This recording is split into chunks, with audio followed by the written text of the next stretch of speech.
আমার রাসূলের উপর যা নাজিল হয় আমি তাই বলি। মানে কি? তিনি কোরআনের কয়েকটা আয়াত যখন শোনালেন, উসাইদ ইবনে হুদায়র মাথাটার উপরে উঠাইতে পারলেন না, তিনি সেখানে কাঁদতে শুরু করে দিলেন।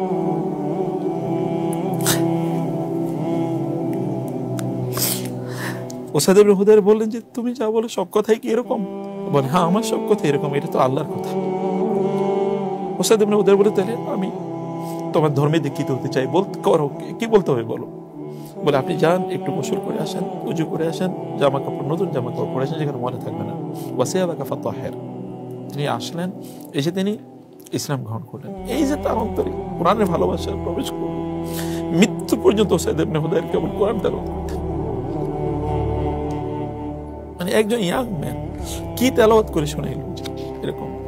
এই যে আমাদের যুবকরা এখানে যারা আছেন, যুবকরা একবার চিন্তা করে দেখুন, আপনি ফ্যাশন লাভার, আপনি এখন ফ্যাশন ছাড়া চলতে পারেন না। আপনি কি ফ্যাশন করেন? মুসাব ইবনে উমাইরের ফ্যাশনের পায়ের ধুলার কাছে আমরা নাই। তিনি মক্কার সবচেয়ে সম্ভ্রান্ত যুবক, প্রিন্স অফ মক্কা বলা হয় তাকে, মক্কার যুবরাজ। সে মক্কার যুবরাজ 200 দিরহামের নিচে জামা কাপড় পরেন না। তার পারফিউম আসে, তার জামা কাপড় এবং পারফিউম আসে সিরিয়া থেকে, ওই দেশি মক্কার কোনো জিনিস তিনি ব্যবহার করেন। এরকম এক যুবক ইসলামে দাওয়াত পাওয়ার সাথে সাথে তিনি তার নিজকে আত্মসমর্পণ করে দিলেন। বুঝলেন যে হ্যাঁ, এটাই তো সত্য। তার আত্মীয়স্বজন তাকে বেঁধে মায়ের ধর করলো, তার মা তাকে ত্যায্য করে দিল। এক জামা কাপড়ে চলে গেছেন, কিসের সম্পদ, এক জামা কাপড়ে চলে গেছেন মদিনায়।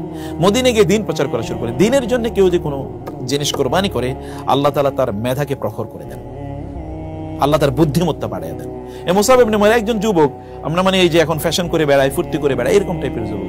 মদিনায় যাওয়ার পরে কি আল্লাহ তাআলা তাকে হেকমা এবং কি প্রজ্ঞা প্রদান করলেন, মদিনায় যেখানেই যায় সেখানে তার কথায় লোকেরা কি, অথচ ইয়াং ম্যান, বিয়ে শাদী কিছুই করেন নাই, লোকেরা তার কথায় মুগ্ধ এবং তার কথা শুনে সবাই কনভিন্স হয়ে যায়।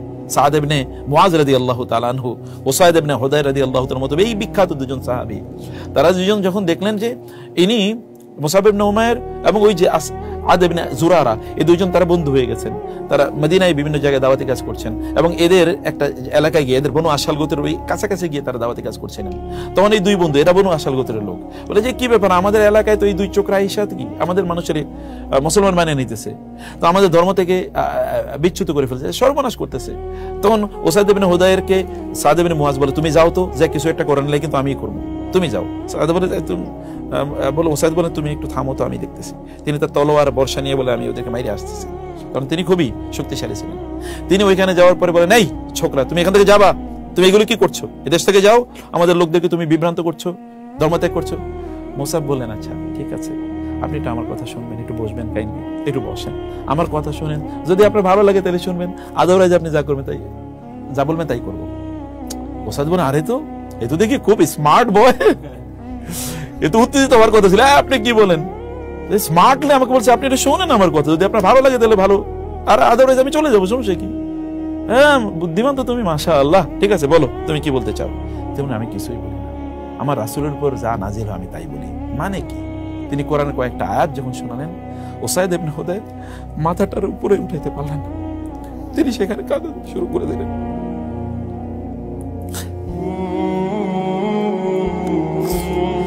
উসাইদ ইবনে হুদায়র বললেন যে তুমি যা বলো সব কথাই কি এরকম? বলে হ্যাঁ, আমার সব কথা এরকম, এটা তো আল্লাহর কথা। উসাইদ ইবনে হুদায়র বলে তাহলে আমি তোমার ধর্মে দীক্ষিত হতে চাই, বলতে করো, কি বলতে হবে বলো। বলে আপনি যান, একটু গোসল করে আসেন, উজু করে আসেন, জামা কাপড় নতুন জামা কাপড় পরে আসেন, যেখানে মনে থাকবে না। ওয়াসিয়াবাকা ফাতাহের, তিনি আসলেন, এসে তিনি ইসলাম গ্রহণ করলেন। এই যে তার অন্তরে কোরআনের ভালোবাসা প্রবেশ করল, মৃত্যু পর্যন্ত উসাইদ ইবনে হুদায়র কেবল কোরআন তেলাওয়াত করতেন। মানে একজন ইয়াং ম্যান কি তেলাওয়াত করে শুনে এরকম। তিনি দেখলেন যে তার বন্ধুকে যদি তিনি না বাঁচান তাহলে তো হবে না। বন্ধুকে গিয়ে বললেন যে দেখো সাদ, বন্ধু যখন দেখলো দূর থেকে উসাইদ এভাবে আসতেছে, চেহারা অন্যরকম, বলে ও তো গেল ওরে মারার জন্য, কিন্তু ফিরে আসতে যে অন্যরকম চেহারা নিয়ে, ঘটনা কি নিশ্চয়ই কিছু একটা করছে। তো তিনি গেলেন, যাওয়ার পরে সাদ বলে কি ব্যাপার তোমার এরকম দেখা যায় কেন? বলে আরে সে কথা পরে, এত ডেঞ্জারাস খবর নিয়ে এসি। বলে কি? বলে বনু হারিস গোত্রের লোকেরা এই ইয়েকে আসাদ ইবনে জুরারাকে হত্যা করার জন্য পরিকল্পনা করছে, আর আসাদ ইবনে জুরারা হচ্ছে তোমার খালাতো ভাই, আর ওরা হত্যা করে যেহেতু আমাদের এলাকায় এসে বলবে যে আমরা তারে হত্যা করছি, এরকম একটা পরিকল্পনা করছে, অর্থাৎ এটা বিপদ আমাদের জন্য। বলে তাই নাকি? আচ্ছা ঠিক আছে আমি যাচ্ছি, এটা বলে তিনি তলোয়ার এবং বর্ষা নিয়ে যাচ্ছেন। বলে আচ্ছা আমি ওদেরকে আগে মারার আগে এদেরকে আগে মেরে আসি, কেন ওরা আমাদের এলাকায় এসে আমাদের গ্যাঞ্জাম তৈরি করলো। তিনি গেলেন, তিনি চাইছেন, ওসাইদ চাইছেন যে তার বন্ধু একটু যাক, কারণ মোসাব এমন এক ক্যারিসমেটিক বয়, তার কাছে গেলে আর ফিরে আসবে না। তো সাদ সেখানে গেলেন, যেমন এই ছোকরা তুমি কি শুরু করছো, আমার এলাকা থেকে যাবা, এই দেশ থেকে তুমি যাবা, নাহলে কি তোমাকে শেষ করে দেবো। দেখুন আপনি একটু বসেন, আমি কি বলি একটু শুনেন, ভালো লাগলে শুনেন, আর না ভালো লাগলে আমার বলবো আমি চলে যাবো। বলে আরে তো তুমি তো স্মার্ট ম্যান, তুমি তো দেখি খুবই বুদ্ধিমান, এত সুন্দর করে বলছো, আচ্ছা ঠিক আছে তুমি কি বলতে চাও। তিনি আবার শুধু সাদকে কেবল কোরআনের আয়াত তেলাওয়াত করে শোনালেন। সাদ রাদিয়াল্লাহু তাআলার মধ্যে কি হলো, তিনি লাফিয়ে উঠে বলে এই মা আজমালা হাজাল কালাম ওয়া মা আওরা, এত চমৎকার, এত সুন্দর, এত সুন্দর কথা জীবনে কোনোদিন শুনি নাই, তুমি কোত্থেকে এগুলো পাইছো। বলে আমি তো যা বলছি আমার রাসূলের উপরে নাজিল হয়। তাই নাকি, তাইলে তো আমার তোমার ধর্মই গ্রহণ করতে হবে, কি করতে হবে বলো। বলে যে ওই আগের মতো। তিনিও ঠিক গোসল টোসল করে এসে ইসলাম গ্রহণ করলেন। 6 বছর পরে যখন সাদ ইবনে মুআজ মারা যান, তখন আল্লাহর আরশ কেঁপে উঠেছিল। মানে একজন মানুষের 6 বছরের মধ্যে একটা ইয়াং ম্যানের কাছ থেকে ইসলাম শিখেছে, তাও কেবল কোরআন তেলাওয়াত, তার মধ্যে কি ডেভেলপ করলো যে রাসূল যখন খন্দকের পর যখন বনু কুরাইজাকে শাস্তি দেওয়ার বিষয় আসলো, তখন সাদ ইবনে মুআজ রাদিয়াল্লাহু তাআলাকে একটা পালকির মতো করে নিয়ে গিয়েছেন। 6 বছর পরের কথা বলছি, পালকির মতো করে নিয়ে গেলেন তাকে। পালকির মতো করে যখন তাকে নিয়ে যাওয়া হলো, তখন রাসূল বললেন সাহাবায়ে কেরাম থেকে, কুমু ইলা সাইয়্যিদিকুম, তোমাদের নেতা আসছে, দাঁড়াও, তারে ওয়েলকাম করো, তাকে ওয়েলকাম করে নিয়ে আসো, ইস্তেকবাল করো তাকে। এটা রাসূল কারোর জন্য বলেন না জীবনে, কোথাও কখনো বলেন নাই। অথচ তিনি বলেছেন কুমু ইলা সাইয়্যিদিকুম, যাও তোমাদের বন্ধুকে স্বাগত জানিয়ে নিয়ে আসো।